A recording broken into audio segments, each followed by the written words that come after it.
Hello friends, आज class 10 से topic लिया है मैंने ट्रिग्नोमेट्री। एक बहुत ही बढ़िया क्वेश्चन लिखा है।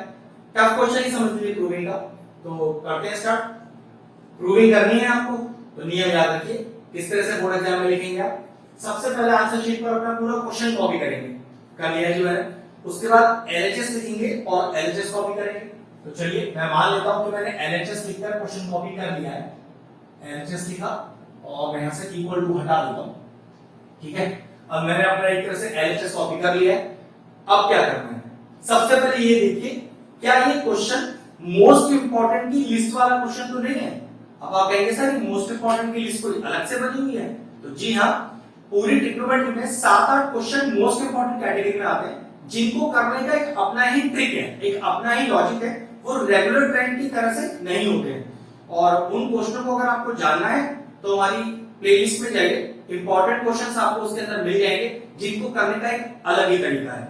ये उस इंपॉर्टेंट क्वेश्चन की लिस्ट में नहीं है, तो ऑब्वियसली इसको करने का कोई एक पेटेंटेड मेथड नहीं है, बस सारे क्वेश्चनों की तरह से सॉल्व करेंगे। तो नियम ये है कि अगर ये क्वेश्चन वेरी इंपॉर्टेंट के क्वेश्चन की लिस्ट में नहीं आता है तो कुछ मत कीजिए, सारी टर्म्स को साइन और कॉस की टर्म में खोलने की कोशिश करें। अब आप कहोगे सर ऑलरेडी क्वेश्चन पूरा साइन कॉस की टर्म में खुला ही हुआ है, तो कुछ करने की जरूरत नहीं है, सॉल्व कीजिए, एलसीएम लीजिए, रैशनलाइज कीजिए, कुछ भी करिए, लेकिन अब और आगे कुछ नहीं करना क्योंकि ऑलरेडी क्वेश्चन साइन कॉस में खुला हुआ है। तो ध्यान से देखो, दो फ्रैक्शन नंबर के बीच में प्लस, दो फ्रैक्शन नंबर के बीच में माइनस, तो गारंटीड है कि यहां मुझे एलसीएम लेना पड़ेगा। और ध्यान रखिएगा ये दोनों ब्रैकेट के बीच में मल्टीप्लाई है, एक ब्रैकेट अलग सॉल्व होगा, एक ब्रैकेट अलग सॉल्व होगा और फिर इनमें लास्ट में जाकर कुछ मल्टीप्लाई हो जाएगा। ठीक है, चलिए तो सबसे पहले एलसीएम लेते हैं। कितना आएगा एलसीएम, तो चेक कीजिए, एलसीएम आ जाएगा पूरा sin a और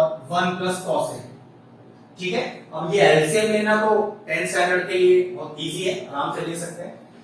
अब इस पूरे 1 प्लस cos a में कौन सा टर्म मैच नहीं हो रहा, तो कह सकते हैं कि 1 प्लस cos a से 1 प्लस cos a मैच हो रहा है, sin a मैच नहीं हो रहा, तो sin a लिखिए और इनटू ऊपर वाला नंबर, ऊपर क्या लिखा है sin a, तो ये हो गया टोटल आपका sin स्क्वायर a। अब sin a से यहां कौन सा टर्म मैच नहीं हो रहा, sin a से sin a मैच हो गया, क्या मैच नहीं हो रहा, 1 प्लस cos a और इनटू ऊपर वाला न्यूमरेटर वो भी 1 प्लस cos a, तो ये कितना हो गया 1 प्लस cos a का होल स्क्वायर। ये सिंपल एलसीएम लिया गया है। अगर एलसीएम आपको अपने तरीके से कुछ आता है तो वैसे भी ले सकते हैं। ठीक है, नेक्स्ट ब्रैकेट, इसका एलसीएम बिल्कुल ये पूरा का पूरा एलसीएम आ जाएगा आपके पास, तो 1 माइनस का sin a और cos a, जैसे यहां लिया गया था एग्जैक्टली यहां भी लूंगा। वो कैसे, 1 माइनस sin a से कौन सा टर्म मैच नहीं हो रहा, 1 माइनस sin a से 1 माइनस sin a तो मैच हो रहा है, तो क्या मैच नहीं हो रहा, cos a, एक तो cos a आएगा इनटू ऊपर वाला न्यूमरेटर, तो 2 cos a हो गए, तो cos स्क्वायर a माइनस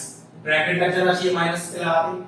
अब cos a से कौन सा टर्म मैच नहीं हो रहा, cos a से cos a मैच हो रहा है, क्या नहीं हो रहा, 1 माइनस sin a, एक तो 1 माइनस sin a आएगा इनटू ऊपर वाला न्यूमरेटर वो भी 1 माइनस sin a, तो भाई होल स्क्वायर आ जाएगा। यही होता है एलसीएम लेने का प्रॉपर तरीका।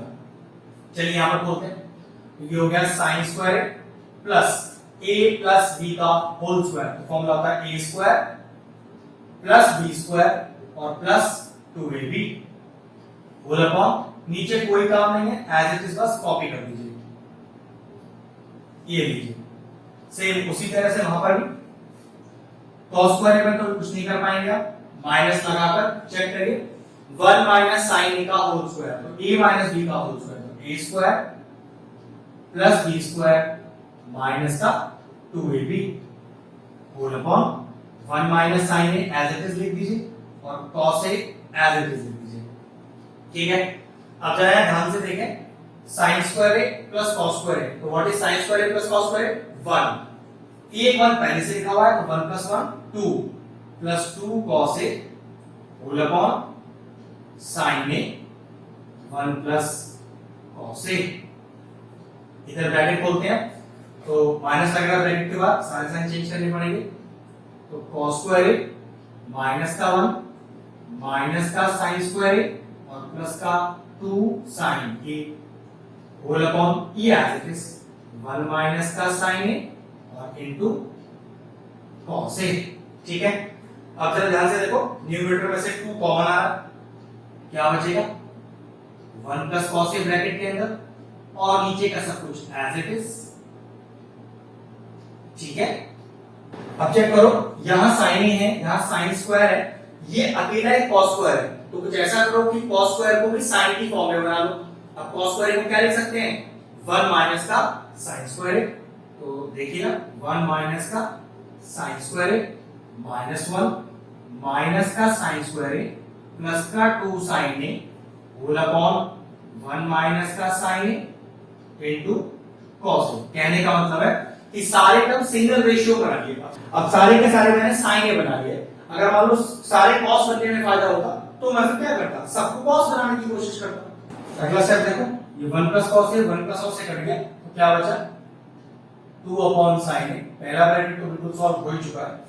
नेक्स्ट देखिए, -1 से +1 कट गया, ये क्या बचा माइनस का साइन स्क्वायर है माइनस का साइन स्क्वायर है, तो ये हो गया माइनस का 2 साइन स्क्वायर है, माइनस का 2 साइन स्क्वायर और प्लस का 2 साइन ए होल अपॉन 1 माइनस का sign A into cos A. अब इसका कुछ नहीं हो सकता, अभी इसे तो आप डायरेक्टली कॉपी कर दीजिए, मेन सारा काम तो सेकंड ब्रैकेट में रह गया। अब यहां से अगर मैं कॉमन लेना चाहूं तो 2 sin a कॉमन आ सकता है, ध्यान से देख लीजिए, 2 दोनों में मौजूद है, बाहर आ गया।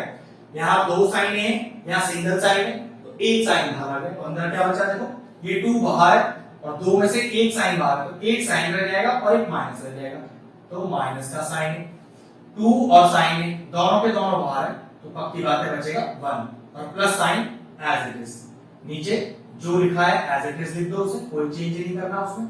अब जरा ध्यान से देखना, 1 माइनस साइन है 1 माइनस साइन है लिखा तो एग्जैक्ट सेम है, ये लीजिए, ये भी कट गया। और देखिए जरा, ये साइन ए से ये वाला साइन ए कट गया, क्या बचा 2 2 जा 4 अपॉन cos ए, और cos का रिवर्स कितना होता है sec ए, 4 sec ए। चेक करो क्या नाम था RHS में, 4 sec ए नाम था, तो लिखा मैंने is equal to RHS। Proof तो हो गया। अब लास्ट में छोड़ना कैसे है question, since LHS is equal to RHS hence proved. ये लीजिए, हो गया पूरा क्वेश्चन सॉल्व। अगर आपको हमारे वीडियोस पसंद आ रहे हैं और इंफॉर्मेटिव लग रहे हैं तो आप हमारे चैनल की प्लेलिस्ट में जाकर आपको किसी भी चैप्टर में किसी भी क्वेश्चन का डाउट है उसका डेडिकेटेड वीडियो आपको मिल जाएगा। तकरीबन सारे इंपॉर्टेंट क्वेश्चंस के वीडियोस आपको हमारे चैनल पे मिल जाएंगे, आप जाके उन्हें चेक कर सकते हैं।